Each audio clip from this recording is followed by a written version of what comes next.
Hi chickens! I am here today with my boyfriend Danny, my man friend, my man badger, because I thought it would be good for us to have a chat together about spirituality and so on, so you guys could get to know him and what he thinks of my path and his own path, because he has one, don't you, babe? I do, yeah. It's quite rich and varied. It's quite eclectic. Quite yes. eclectic, yeah. We did feel it. We did have a bit of a funny, daft, laughy time before we. It was hard to take it seriously at first. I just thought, this is weird. We were just looking at ourselves in the computer and just laughing our heads off. It was proper so funny. hopefully we've gotten that all out and we're going to have quite a serious conversation in the course of this video. I would like to start by saying that today is my birthday. I am 21 again today. I've been 21 now for the last 9 years. It's not funny. How dare you? 21 for the past 9. Yeah. Yeah. It will be 9 years. It just keeps going. I'm a witch. Work with it. Yeah, you sort of stay in. I can make things happen. Okay. You never seen The Craft in the 90s? Yeah. Don't mess with me. Okay, but it's my birthday, so I just wanted to start by announcing that my amazing boyfriend has bought me the flipping Thoth deck and a massive book to help me learn all about it. I actually listened. He actually listened. I opened it up and I was so excited. I actually screamed and I was like, "How the hell did you know that this would be the perfect present?" And he said that he was watching a video that I made a year ago. Must have been that. I was editing it. And even after that as well, you were saying something about, I really want, this deck's really hard to master, this, that and the other. And I put it like in the back of my brain, sort of like compartmentalised it right in the back. And then it just sort of came to me last month when I got paid. It was like standard. Excellent, good stuff. I'm very, very excited to start learning the Thoth, and it's really weird because yesterday I went shopping and I wanted a book for my path working and studying with the Gypsy Palace Tarot, and so I bought one of these books, but I picked up 2 of these books and I couldn't work out why I was picking up 2, because I was like, you only need 1, why are you picking up 2? But it just made total sense. So I was like, no, you have to get 2. And then this morning, I opened up my birthday present and it was the Thoth Tarot. So I was like, that's why I bought 2 books. Again, I'm a witch. Things happen. Sort of reminds me of a book that you got primary school. We used to have the black book, and if you were naughty, your name used to go in it. That's what I thought this morning when I saw it. I have another book for that. It goes under my altar. The naughty book. Yeah. I've got lots. The shit list. The shit list. I don't really have that. Many ticks next to my name. No ticks next to your name, darling. None whatsoever. So I'd like to start by asking you what your spiritual upbringing was and what your first awarenesses were of deity or divinity, or you want to talk a little bit about that? Well, it's an interesting question. My mum, I guess, would probably been the main proponent in my life of introducing me to sort of like spiritual aspects, of the earth and different kinds of religions. One of my earliest, I think, memories of any like form of religion would probably been when I used to go to Sunday school. My mum had this little thing with Christianity for a while, and I must have been about... She was Anglo-Catholic. Anglo-Catholic, yeah. She was Anglo-Catholic, and I went to Sunday school for about 5 or 6 months, I think.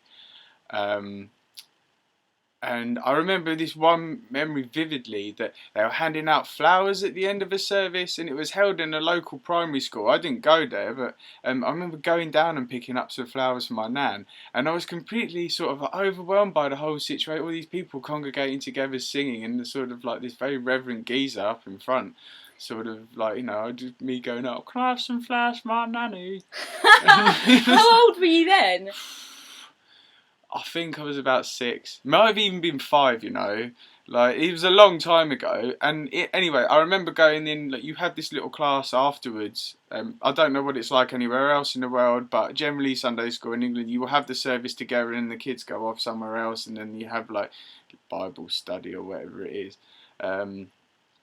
And I remember just sort of like, drawing pictures of sort of like various scenes from the Bible and not really understanding much of it. No. And then my mum went through different phases of spirituality after that. I think she went into sort of experimenting with Buddhism a little bit. I remember sort of like books hanging around the gaff, like dowsing and all. I didn't really get it. She gave me a book on chakra energies and crystals, working with crystal correspondences and stuff. Yeah. That was cool. And as the years gone on, she's sort of lent more so towards sort of like New Age spirituality. I guess what you would term New Age spirituality. She became quite interested in stones, in Reiki, in experimenting, like a basic magpie of different ideologies. And I remember all these mad stones around the house, and particularly one she used to keep this big rose quartz, like that one that I've seen. Yeah, on the top of the. It's a monster. Ridiculous. It's so awesome. It's so big. She used to keep it on the top of the toilet. We used to go in there as a kid and like sit down and having a poo on the bog. On the bog, and I was like holding this down. I was like, wow, and I put it up against my face. Just hold the rose quartz. Hope for the best. Oh, dear. You alright, love? Do you need some rose quartz? Do you need some rose quartz in there, Danny? Yeah, so that's so funny. Odd, really, but the rest of my family, I can't say was standard, like, of this time. Like, obviously, many years ago, like, Christianity was quite big in the UK, but now sort of like standard working class family, white working class family, not really have any religious affiliation, not in my generation anyway, with the upbringing. So I was quite blessed with my mum, actually. Your mum is different to the rest of your family. Your family are very much like, when you die, boy, it goes dark, alright, know what I mean? Like, that's it. So whereas your mum is very into it and very expansive and excited by ideas of divinity and stuff. So that's cool. She'd never put any religion down either to me. And she'd always, one thing I loved about mum is that you always make decisions up for yourself. About any ideology you want to follow. Don't let anybody tell you, it's right or wrong. What you want to do, and obviously treat everybody how you want to be treated, regardless of their ideological background or racial background. Wherever. If you're a dickhead, then you can fuck off. Your mum's very straight down the line about there are no lines to be drawn aside from the one between the people who are interested in love and the people who are interested in hate. That's it. Indeed, yeah. There's no religion you can go to or philosophy you can turn to where everybody will be great or everybody will be not so great. It's just a case of you use your intuition and you go and find people that resonate with you and that are interested in building something up rather than destroying it. She's wonderful woman. She definitely brought me up really well, I have to say.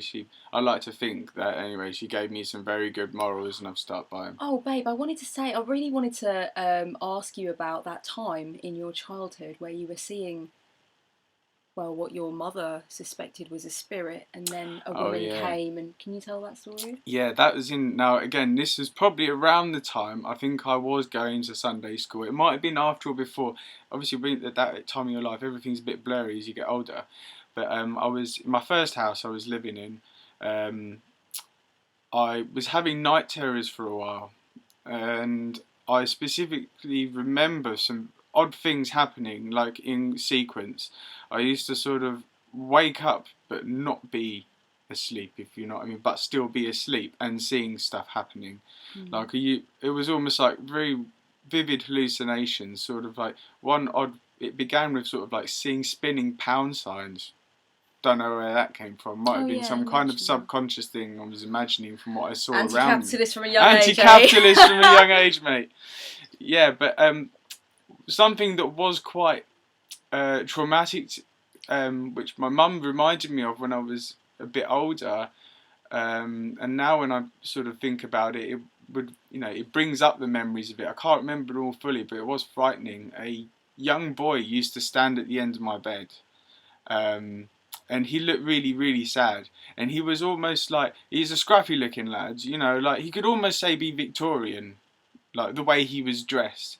But I always thought that he wanted to play, he wanted to be near me, basically. He had this thing for me, but I really didn't like his presence. I'm not sure if it was him or the things surrounding him, because I used to be able to see him, and then, you could, in the dark, your eyes adjust to things around you. I could only really see him, and then everything around him was quite ominous, and there was very like slow, dark vibrations there, and I didn't want to. But my eyes would always be transfixed, apparently straight ahead, even though I thought I was looking at the end of my bed. I'm sure someone underneath my dream interpretation video was talking about night terrors in the same way, and saying that it was like, it was really happening, like their eyes were open, but it was an extension of the dream. Yeah. And then your mum called in this woman, didn't she? Yeah. And you know, thinking about it, this lady that came in, she was a New Age spiritualist. I'm not sure, she may have even been a pagan. I'm not too sure. I was very young and I didn't see her. She sort of left a long time after. What am I saying? Probably didn't see her after the age of 10. Her name was Pamela. She was a lovely lady, and she came round with sort of like quartz crystals, I think, according to my mum. And she said to my mum, said that this young boy, I think he's just interested in Danny. He wants to communicate with him. That's what she told my mum. My mum explained it to her. She didn't sort of say, pull something out of the air and say that, that she made a guess. My mum explained what I'd been seeing. But she went round, round the room and downstairs as well, pretty much in every room. Obviously I was too young to know what was going on, but then after that, funnily enough, it all began to stop.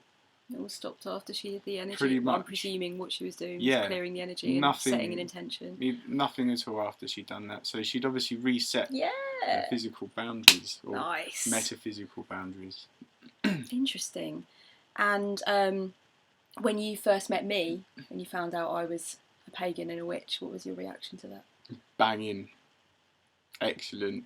Always wanted a lady like Michele here. I've not to say like a spiritually centered person, chick, like someone who's interested in that kind of thing, I guess. Yeah. Oh, my finger is so crooked. I've just realised. Sorry, carry on. Less of a beige lamp. I'm not a beige lamp. She's not a beige lamp at all. No, I'm a lava lamp. She's a lava lamp. Oh yeah. A psychedelic lava lamp. Oh, thanks, babe. Yeah, so I was a bit nervous about I wasn't nervous about telling Danny about tarot, but the thing was, when I told him that I worked with tarot, I was messaging him, and I was explaining to him that I was really into it and stuff, and then we'd been exchanging messages back and forth, and then after that one, he didn't reply for a while. No.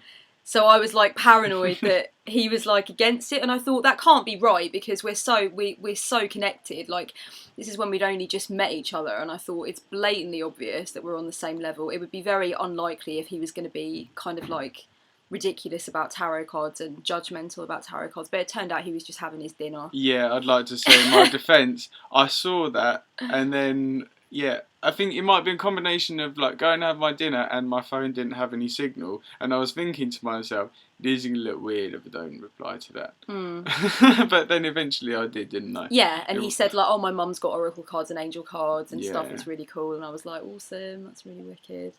And I also wanted to say that since I've been with Danny, my own spiritual practice has really opened up and become much deeper and much more expansive, because when I first got with Danny, I was actually coming very much back onto my path after a time of nihilism / uncertainty. I was swirling in a bit of a dodgy void there for a while. It was still that way when I think we got together as well. Yeah, I explained that I identified as a pagan, but that I didn't have any necessarily daily practice anymore, and I had a reflection space, but it was just flowers, and there was it wasn't an altar like I have set up now, which I frequent a lot.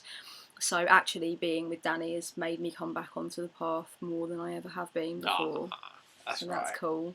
And now I think we should tell them about our Stonehenge experience and how that was for you, because it was pretty powerful for you, wasn't it? Just a little bit. Just a little bit powerful. Yeah, there's some videos of Stonehenge, guys.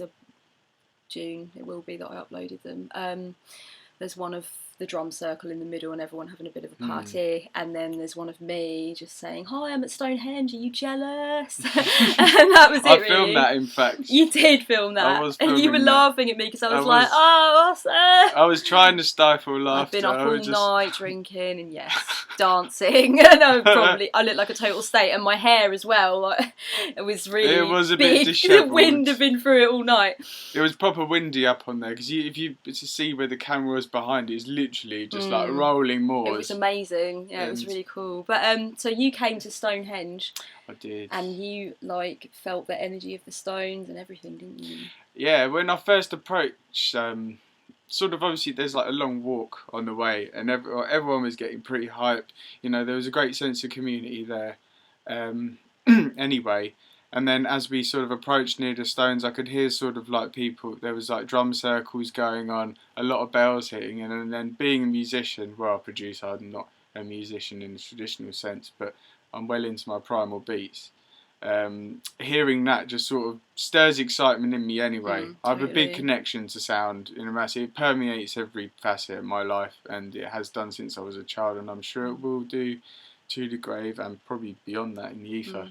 He has synesthesia too, so he experiences a mental phenomena where he connects colour with sound.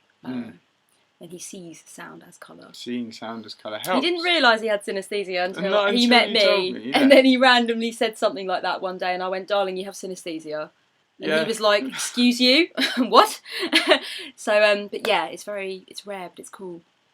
So that was how I was as I heard, obviously, all of that coming there, I was sort of, seeing sort of like the vibrational patterns of beats sort of before my eyes, sort of like in the peripheries of sort of like small tiny colours, do you know what I mean? I imagine them and then I can almost see them. It's weird to describe. If anyone here has synesthesia, you'll probably know what I'm talking about. It's very hard to describe how you have it. There's different kinds. Yeah. Some people connect numbers with distances in I do that space. As well with dates. Does that as well, yeah. So there's sound. There's lots of different ones. It's basically a way of connecting different phenomena together for your understanding. I don't have it myself, but I'm really interested in it. A few of the writers that I like have it. Nabokov had it. You can tell. He did. Nabokov when you read, have it, his descriptions, you can tell he had it. So you had a really powerful spiritual experience at Stonehenge, didn't you? And approaching, when I saw obviously those beautiful, beautiful humps of rock, they're just stunning. And just standing there, and as I got further, I thought it felt odd, sort of a warmth in my solar plexus. They're grandfatherly, I feel. Yeah, they're paternal. They're very, very paternal. Stones. It felt crazy. Safe. As soon as I approached there, sometimes if you're at an event, everything's a bit chaotic. Yeah. You can sort of be excited, but at the same time you're almost on your guard, but you're not quite not. Here, it was just sort of, every sort of like part of my body and my mind sort of was just like drawn to Clay, and I just kept. I made a beeline straight for. I may have stopped to talk to somebody, but I literally made a beeline for these, and I gave it a massive hug. Yeah. And by the morning he was like saying all kinds of stuff. I think I'm organically pagan. I totally get what this is all about. I feel totally connected to this way of life, and like talking about the ancestors and how we need to connect to our pre-Judeo-Christian heritage. And I was like, okay, baby, you're on my gravy train with biscuit wheels, baby. And I feel that I was through after the ceremony happened within the circle, and then the drum circle resumed inside the stones themselves. You had sort of, it must be a few hundred people dancing inside there and outside as well. That was probably the pinnacle where I thought that I've connected deeply to Mother Gaia, and how, just appreciating how beautiful, looking around at my comrades, my brothers and sisters, and thinking, damn, fucking straight we're still doing this. Yeah, absolutely. It's so important for us to be able to touch those stones as well. I know somebody on one of my solstice videos said that as a pagan they felt it was terribly disrespectful and they don't think pagans in the past behaved like this. I beg to differ. Yeah, they partied in the woods. And we don't leave any mess behind. It's not like that. It's intended to be a show of pure joy and abandon and connection to the past and respect for what that means. And I don't think there's anything ugly or inappropriate about that. And I think that is exactly what we did before the Christians came. Absolutely, I do. I know, because when I do it, I feel it. yeah, if you have people, one need is music really to connect with one another, and particularly sort of counter rhythms and polyrhythms, making circles. Beats, It's exactly primal what we were beats. doing. The sound of like it just Whipping. reflects the sound you would have heard in the womb, and the sound that comes out of the planet. Like there's, it's just. Yeah, it works for me. Yeah, it definitely works for me. And if it doesn't work for you, that's cool, because Stonehenge is actually, you can't touch the stones most of the year, and it is all very respectful, and it is tourists taking photos, and it's not pagans with war paint kissing the stones and so on. They're protected by the National Trust, so if you don't like us being there, it's cool, because we're only there twice a year, and believe us, we make the most of it. Yep. Definitely we soak up every minute of that time we have with that beautiful, beautiful monument. Actually, yeah. Very beautiful. So if anyone has never been, then I'd definitely tell you go. Oh my god, there's so many pagans I've connected with since I've been like socialising online and networking with online that say that it is like it's on their wish list. It's on the bucket list. They're gonna go. Yeah, I feel blessed to be on this island as well. Yeah. Because like I know there must be loads of people obviously out there, obviously overseas, that just really want to go, you know, just to sort of, yeah, particularly on summer solstice, and then, you know, Albion is, yeah, it's just magical to wake up and just look at this country. Green. Not in this town though. I mean, you can we find some green. We love the cities too. We love urban sprawl and new brutalist architecture and concrete. We love that. But it's very magic to be on this island. It's got such an incredible ancient heritage, and it's just awesome. We just love it, don't we? It does. It's fucking rich. Yes, it's varied. Good. It's good. So is that everything we wanted to say for now? I think so, isn't it? We're gonna get ready now to go out and celebrate my birthday in style. Birthday, which is why I'm drinking. I'm not. Hey, there we go. I'm not an alcoholic. It's just that we're getting ready for a big night out. I'm actually on cream soda at the moment though. Well, it was that or Lindisfarne mead, and it's too early for I'm joking. I don't generally drink Lindisfarne mead, only on special pagan occasions. Okay, so let's wrap this up. Thank you very much for being with us, guys. This is my man Badger, and I love him very much. Thank you, Danny, for being on the channel. Congratulations, very good. Bloody nice to meet you all. Excellent. Take care of yourself. Bye, guys. Peace.